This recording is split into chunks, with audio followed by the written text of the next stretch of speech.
நாடாளுமன்ற பட்ஜெட் கூட்டத்தொடர் ஜனாதிபதி உரையுடன் வருகின்ற 31ஆம் தேதி துவங்க இருக்கிறது. இதைத் தொடர்ந்து பிப்ரவரி 1ஆம் தேதி 2025-26 நிதியாண்டுக்கான மத்திய பட்ஜெட்டை மத்திய நிதியமைச்சர் நிர்மலா சீதாராமன் தாக்கல் செய்கிறார்.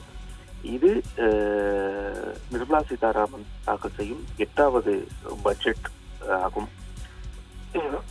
குறிப்பாக இந்த பட்ஜெட்டில் மத்திய அரசு ஊழியர்களுக்கு அந்த 8வது ஊதிய குழு உயர்வு உள்ளிட்டவை இந்த பட்ஜெட்டில் இடம்பெறலாம் என சொல்லப்படுகிறது. இதனால் பட்ஜெட்டில் புதிய மாற்றங்களும் ஏற்படலாம் என்ற பெரும் எதிர்பார்ப்பு ஏற்பட்டுள்ளது.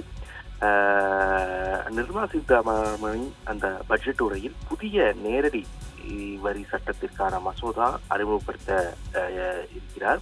குறிப்பாக 63 ஆண்டுகள் பழமையான அந்த வருமான வரி சட்டத்தை மாற்றுவதற்கான புதிய சட்ட விதிகள் குறித்து நிபுணர்கள் தீவிர ஆலோசனை செய்துள்ளனர்.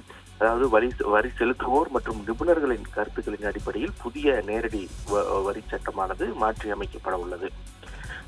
இது தொடர்பாக நிதி அமைச்சகம் மற்றும் அதிகாரிகள் குழுவினர் கடந்த 8 வாரங்களாக தீவிர ஆலோசனை செய்து புதிய விதிகளை உருவாக்கி இருப்பதாகவும் சொல்லப்படுகிறது. கடந்த 2019ஆம் ஆண்டு நாடாளுமன்றத்தில் நேரடி வரி விதிப்பு மசோதா அறிமுகப்படுத்தப்பட்டது.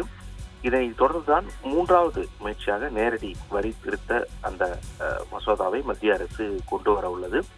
வரி செலுத்தக்கூடிய சாமானியர்கள் சட்ட விதிகளை எளிதில் புரிந்து கொள்ளும் வகையில் புதிய விதிகளை அமைக்க வேண்டும் என குழுவிடம் மத்திய அரசு குறிப்பிட்டுள்ளதாக சொல்லப்படுகிறது.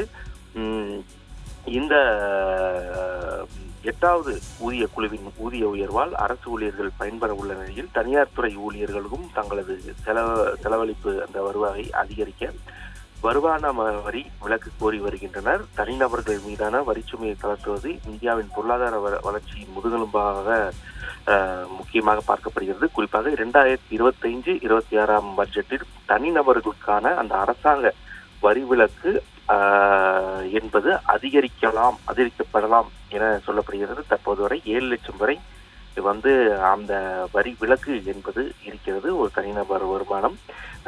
இது இந்த தொகை என்பது உயர்த்தப்படலாம் எனவும் சொல்லப்படுகிறது. இருப்பினும் நிறைய எதிர்பார்ப்புகளுக்கு இடையே இந்த மத்திய பட்ஜெட் வர இருக்கிறது. இதில் எந்தெந்த மாதிரியான வரி மாற்றங்கள் நடைபெறும், எந்த மாதிரியான பொருட்கள் விலை உயரும், எந்த மாதிரியான பொருட்கள் விலை குறையும் என்பது இந்த பட்ஜெட்டுக்கு பின்பாக தெரிய வந்தாலும் நிறைய இடங்களில் அந்த விலை ஏற்றத்திற்கான பொருட்களை பதுக்கும்